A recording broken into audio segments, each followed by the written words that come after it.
All right. Well, let's get started. We're going to talk about static routing, how you implement it, configure static and default routes. We're going to talk a little bit about CIDR and VLSM because you're going to need to know how to do that for Packet Tracer 11. How many of you know I noticed that I moved Packet Tracer 11 to be due this Saturday along with 2?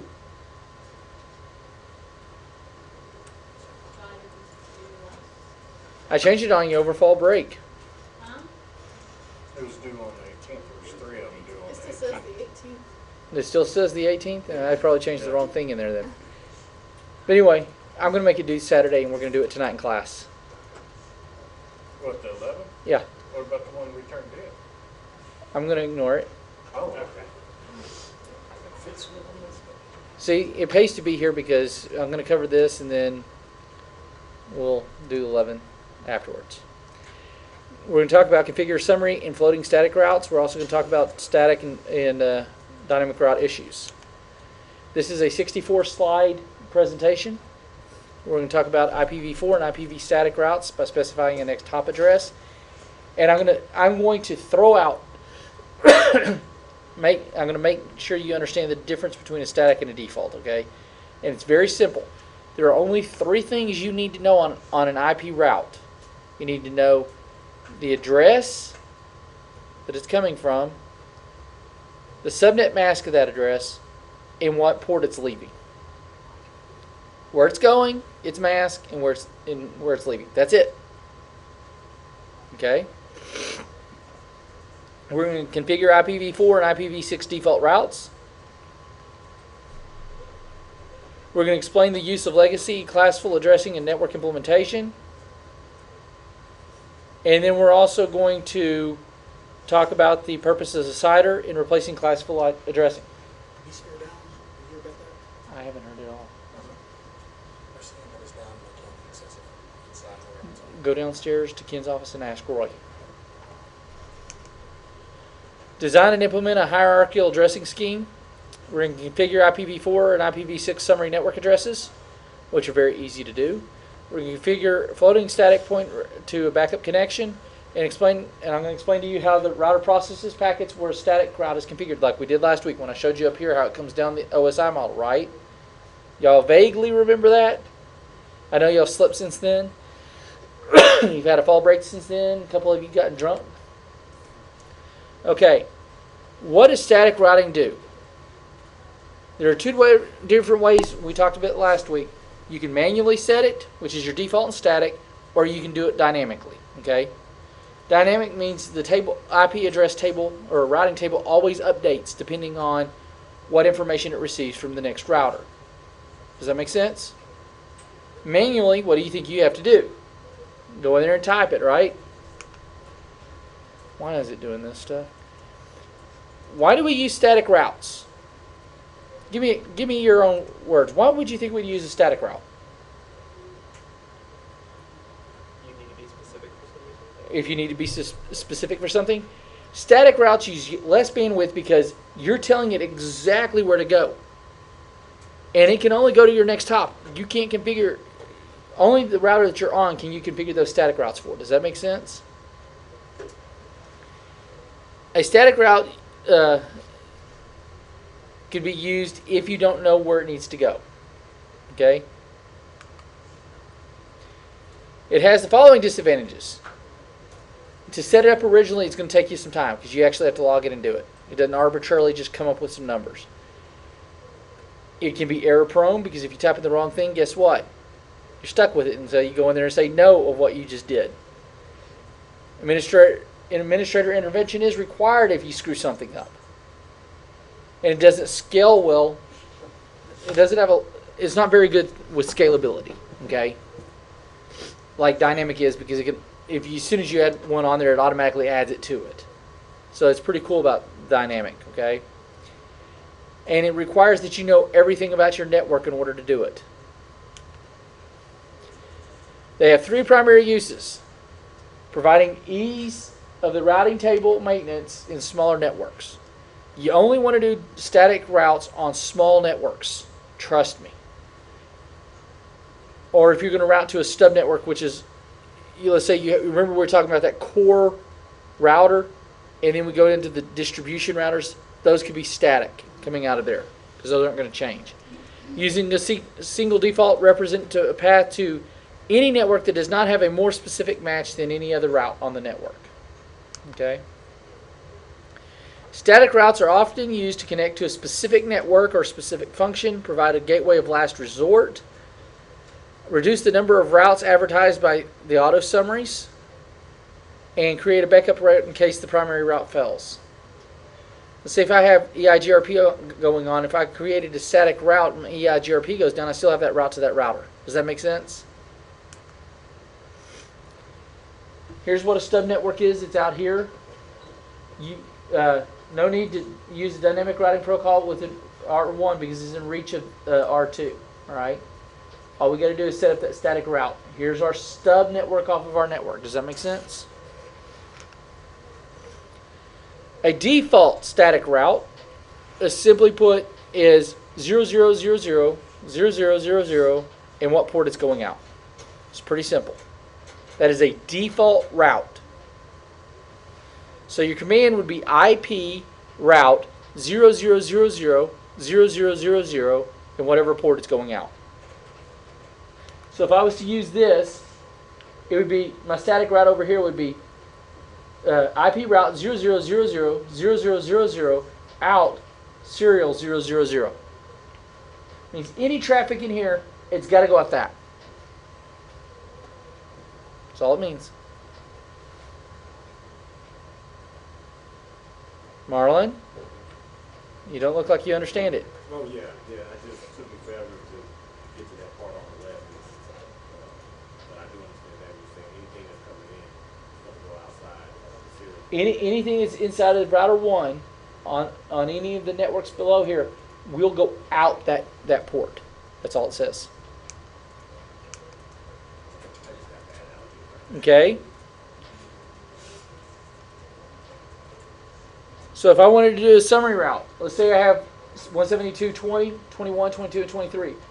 All I have to do is go up 2 networks because I'm encapsulating 4 networks, right? So if I bring my host 2 bits, I can say all traffic 00000000 is going to go to, or anything 172.20.00/14. Let's see, 8 be going into 252. So it would be 255, 252.00 will go out port serial 000. So any traffic that comes in looking for this IP address will come out that port. Is all it means. Are y'all understanding that? Do I need to write it on the board?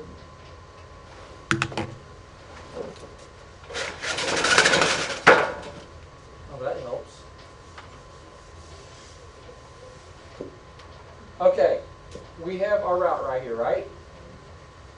So all I gotta do is go IP route 172.20.0.0.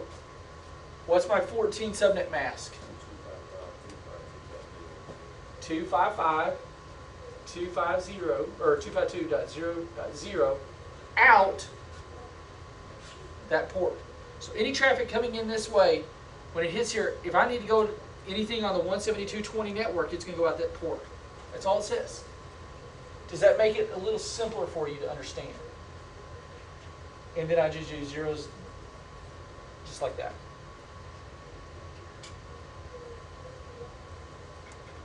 Did I lose anybody? Marlene? Ask questions now because otherwise you're not going to get it. I was just trying to figure out What? the subnet. Oh, the subnet mask, okay. Simple. Remember, we have our 4 octets, right? Each of them have 8. If I do 14, that leaves me with what? 6? Let's go to the 6th bit. Yeah. I go 1, 2, 3, 4, 5. And I know that this is right here, 1, 2, I'm incrementing by 4s, right? Yeah. So if I'm incrementing by 4s, then I'm on Yeah. at Oh 14. yeah, I get it now. I was just my brain's working slow tonight. You sound like me.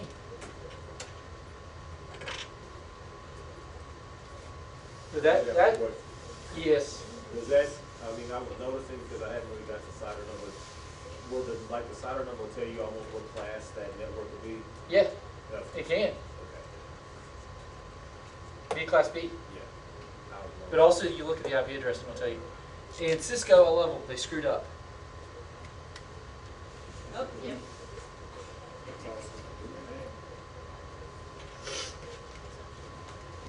That just means I got to go fix the slide.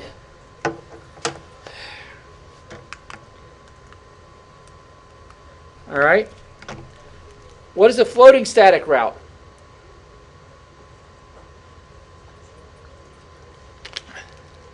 The floating route is just what I talked about. It's your backup route. In the case that your dynamic fails, you have that static route set. That's a floating route. And it is not to be your primary, okay? The IP route command is IP route, your network address, your subnet mask, and then your exit interface. Or if you know the IP address of that exit interface, you can put that there. Does that make sense? And that's all it is. Next hop. The next hop can be identified by an IP address, exit interface, or both. The next hop is, what is the IP address of my next server? So I'm going to show you one thing. If I'm looking out the port that it's going out, I look on my router that I'm on. If I'm looking for my next hop, I look at that number right there. Does that make sense? IP, port. That's the difference.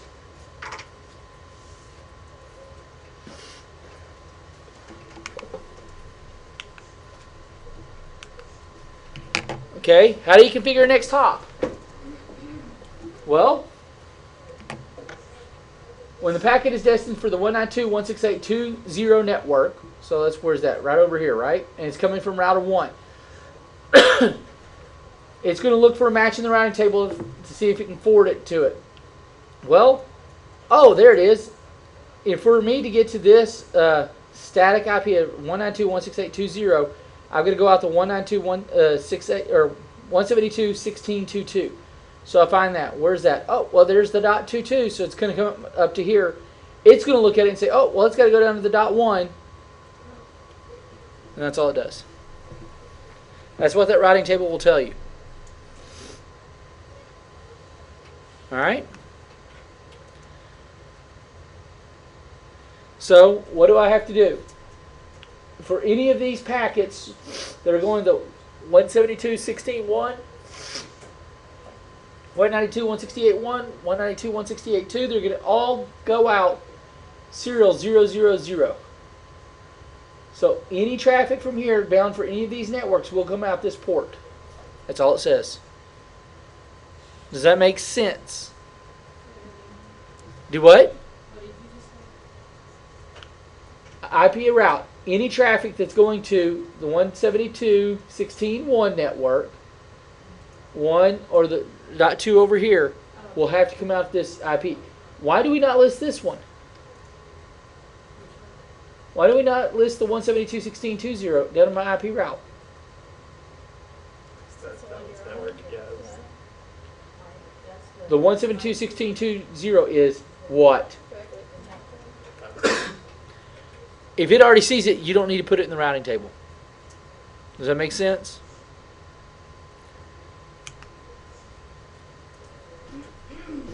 What is a fully specified static route? That means both the output interface and the next hop IP are both put in that IP route. That's what we call fully specified. Any questions? I mean, it's pretty self-explanatory. Basically, you're adding the other component. Okay?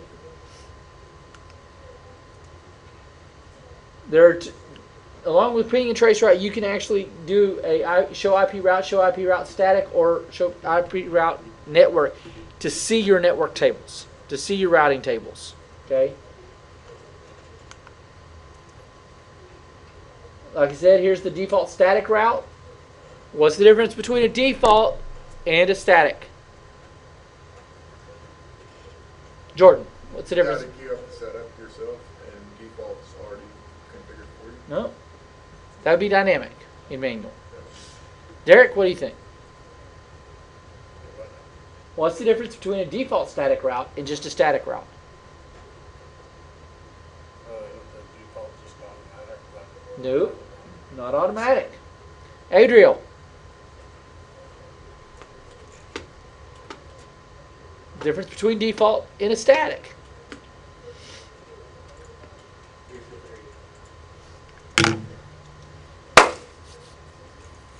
Who's going to be my guilty party over here? Josh. What's the difference?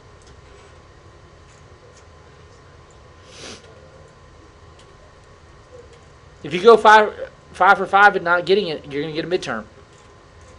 The default route. Hang on. Josh. Yeah, the default one would be the 0, 0 / 0, 0, and then the static one is the one that actually but it's the 4, 0, 0, 2. Not quite, Casey. What's the difference between them? The static, you have a specific reason for a specific reason. Say it louder. It's for a specific direction, I guess. Yes. You have a specific network you're giving it to. You're specifying a specific route. Where default takes everything from that network. I don't know where it's going, so I'm just going to flood you. So which is better? Static. Defaults will always fill up your network. Okay? For example, if I wanted to go from here and I don't know where my data needs to go, anything that's in here, I'm going to do IP route 0000000, and I'm going to go to my next IP. Or I could go out serial 000. It doesn't really matter either way. Okay? If you have an S with a star, that means it's going to be a candidate for a default route. That means you haven't assigned anything to go out there. Does that make sense? All right. The difference between IPv4 and IPv6 is IPv6 route instead of just IP route. It's IPv6 route. You give its prefix and its mask and the address or the exit interface is going out. Same thing. You have your next hop IPv6. You have a directly connected and a fully specified. What is fully specified? You guys speak up, Marlon. I can't hear you. The route plus where it's coming to the next hop. Where it's coming from and the next hop. Okay, you have all 4 components, right? The IP, its mask, the port it's coming out, and where it's going. Okay, that's fully specified. So here you go. I would do IPv route, IPv6 route, 2001 DB8 ACAD 2. Okay, so I'm looking for ACAD 2, ACAD 5, and ACAD 3. Why are we not doing ACAD 1 and ACAD 4? Because again, they are directly connected to that router. They're already hard-coded into that router. I'm going up. /64 means it's a 64-bit address. And it's going to go out Netacad 4 with a .2. Does that make sense? I know many of you don't understand IPv6, do you? The first half of it identifies a network. The second half identifies the host. Okay? How big is an IPv6 address? 64 bits. 64 bits. Okay? Anything that's on this area inside these networks are going to be sent to any of these networks out this port. Does that make sense? IPv6 just looks a little funny, doesn't it? Same concept. You're not going to use this and you're not going to use this. You're looking for any other traffic on any other router that's beyond the scope of this one seeing it directly. Can this one see this directly? No. Can this see this network directly? No. It can see this directly. Okay? So anything outside of this, you have to give it a route to tell it where to go. Does it make sense? Static routes. Same thing. I'm just telling you to go out port serial 000. So if I say to go out a fully committed one, what am I going to tell it to do? I'm going to tell it to go out 2001, DB8, ACAD 4, :: .2, serial 000. Right?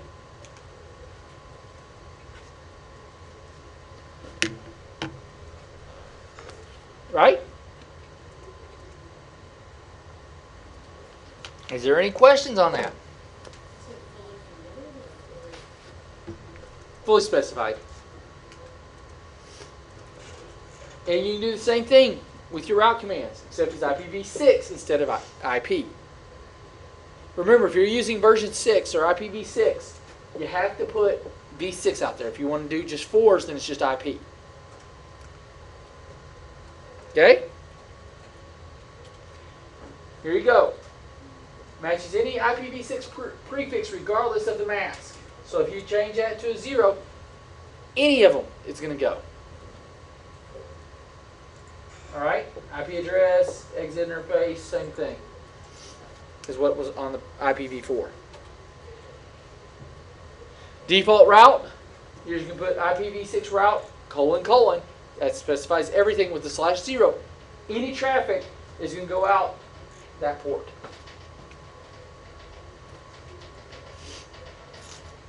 Pretty simple? Yes. You have a question, Katie? Oh, okay. And again, you'll have a static, and it'll show right there. It's identical to IPv4, you're just using IPv6 address. That's it. Don't let this second half confuse you. Alright? Classical networking, Class A is what? 000, 128, 192, 2214, 240, right? Y'all remember those on your test, right? Here's your subnets. I'm not going to go back over the subnets and stuff. Classical routing. We've talked about that before, haven't we not? Classical address. 50% of Class A addresses are wasted. 25% versus 15%. There are 16,777,214 hosts per network on here, and you have 126 networks. So you have 2 billion addresses for a Class A area. Class B, you have a little over 1 billion. In Class C, in Class D and E, you actually only have 532 million. You wonder why we run out of IP addresses, right? Classical center domain routing. It's efficient because you can use multiple. SADR is that slash number you look at, /20, /21. I can break it down and keep going down. Now, if I just had all /20s, I would fill this up quicker, right? Correct? So let's say I start right here. And we're going to go this way. If I filled up this, if I only did chunks, so I'll probably get to here, and maybe to here, and then to here, right? Kind of, sort of. So I would only have 4. But if I only need 3, I've wasted all this IP addressing. Does that make sense now? So it's somewhat efficient to do that. But what we do is variable length subnet mask. So if I start here, I may use this segment. Oh, I only need 12, I only need 12, I only need 8, I only need 8, I only need 8, I only need 8. So have I used all this excess? No. It's still available to me. Does that make sense now? And that's why you were breaking down your networks the way you were. Variable length subnet masks.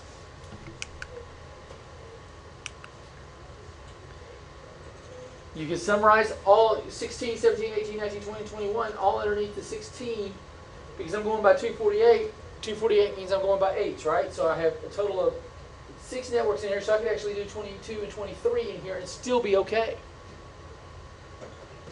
Does that make sense? Y'all seeing how important subnetting is in this class.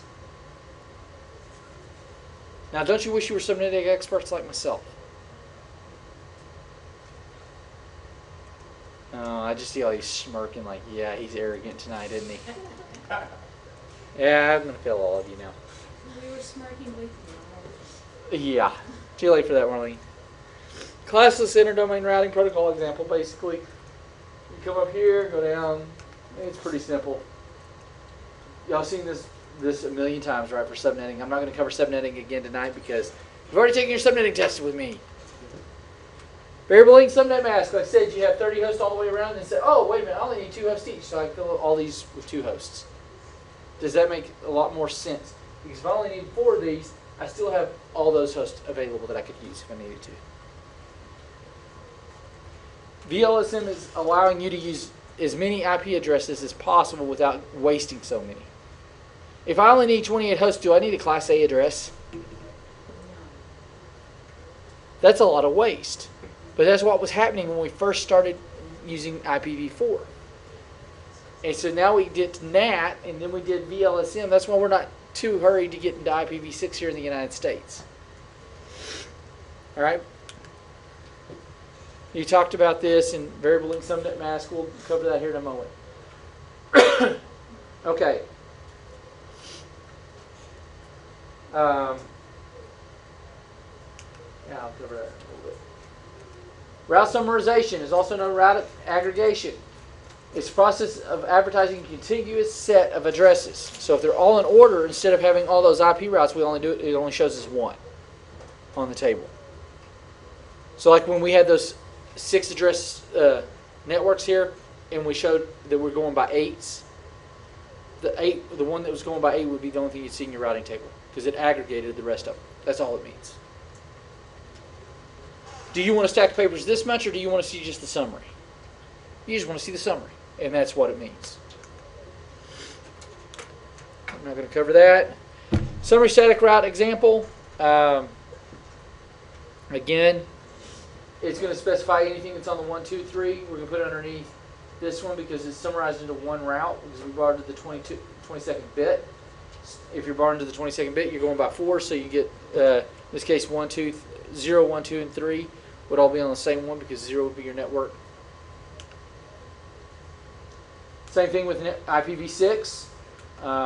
You can expand it if it's abbreviated, or you can make it even smaller. It doesn't really matter. So when you're making that route, like you say, put this somewhere there, and automatically know what each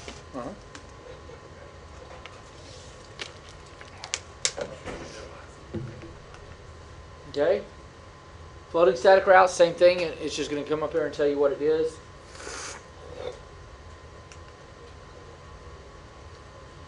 And show IP route, show IPv6 route are going to be your friends.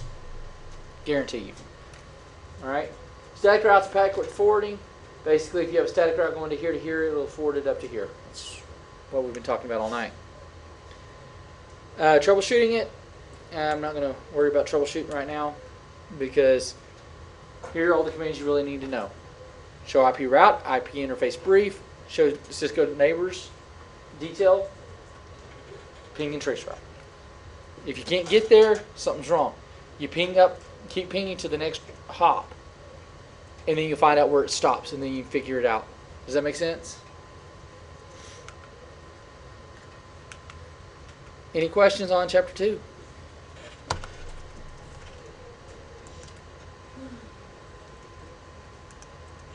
All right.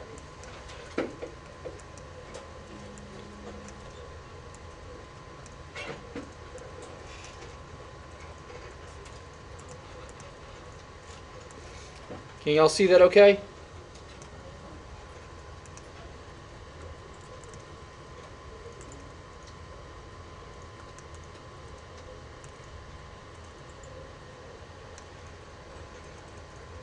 Now y'all are going to have to read this to me, okay?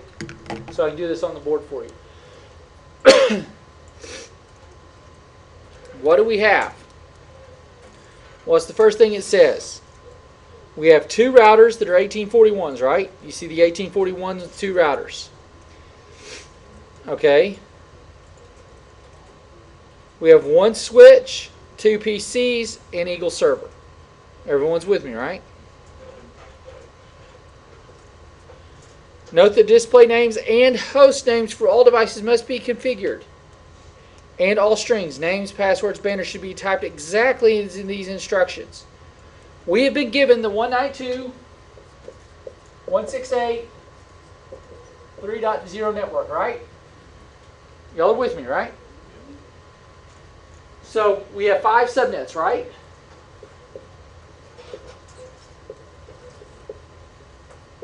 I'm going to blow your mind how easy this is. We need 28 IP addresses. So let's calculate this out. I need 28.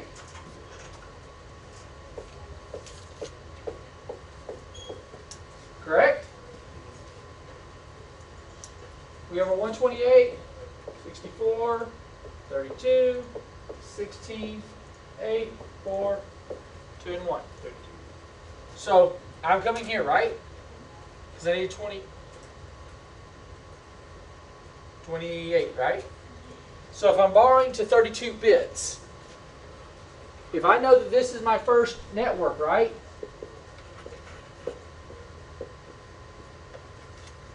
My next network said what? What were we doing? We're going to our 32, right? Because we've already borrowed that. So now I need to borrow another 32, right? Because I got another 28. So what did that give me now? What? .64. Well, let's make this a little easier.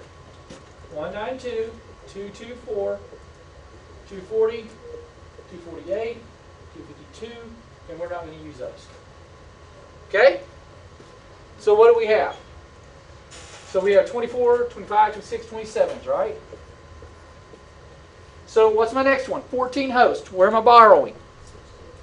I'm borrowing 16. So that gives me what? 80, right? So if these were 27, these is 28, correct? Because we borrowed one more to the right. What's my next one? 7 hosts. Well, what number am I borrowing? 16, y'all learned, yay!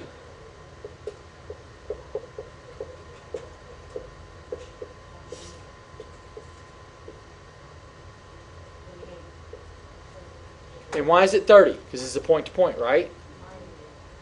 Y'all caught that? Okay. So, we're going to have to configure the server with the second highest usable address. And just for giggles, I'm just going to do this. Okay? Just so y'all can see that. For the server, configure the second highest usable on the ISP LAN. Well, I didn't identify which LANs were which, so let's come up here.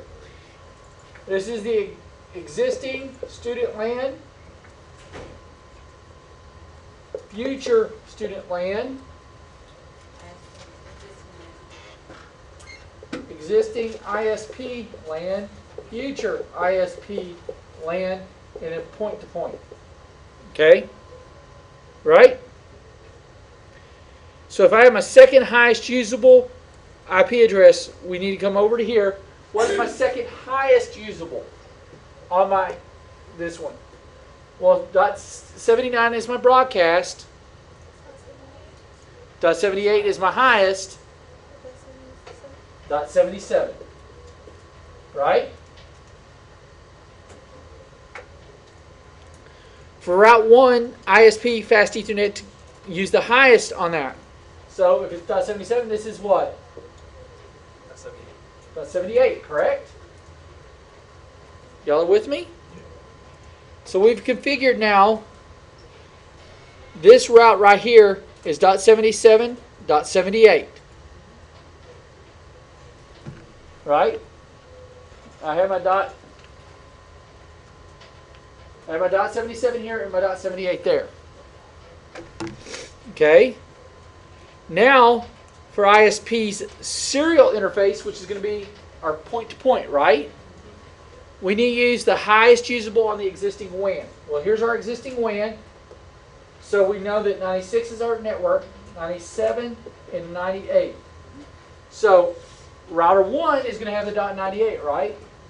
That means this is the .97, correct? Because that's going to be the second one to use the lowest.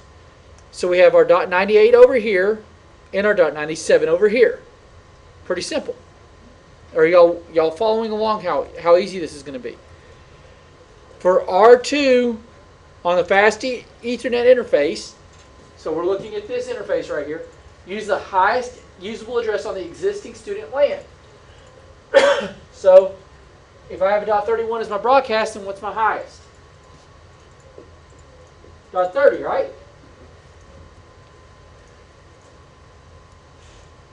Correct? That would be .30. I need to use my lowest 2, okay, and connect it to port. Our connection here has got to go to port 24, right? Then coming down here, PC1A and PC1B, we're going to use the first 2 addresses. What's my first address that I can use? .1.2, right? Y'all with me? For the switch management interface, we need to use the second highest usable address on the student subnet. So what's the second highest? Well, if we have .30, right?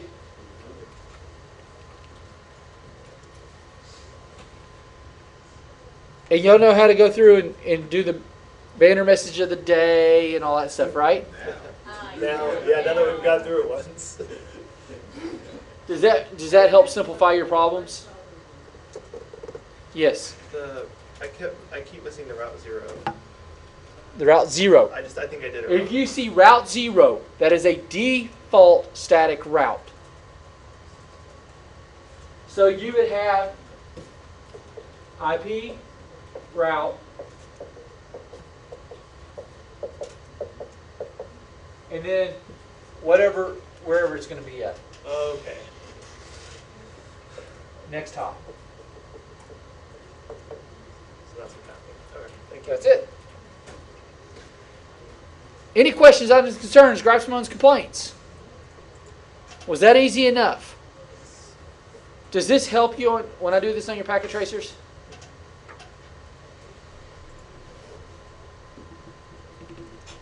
Y'all good? Okay. So you said you're going to extend it. That's what I'm going to do right now.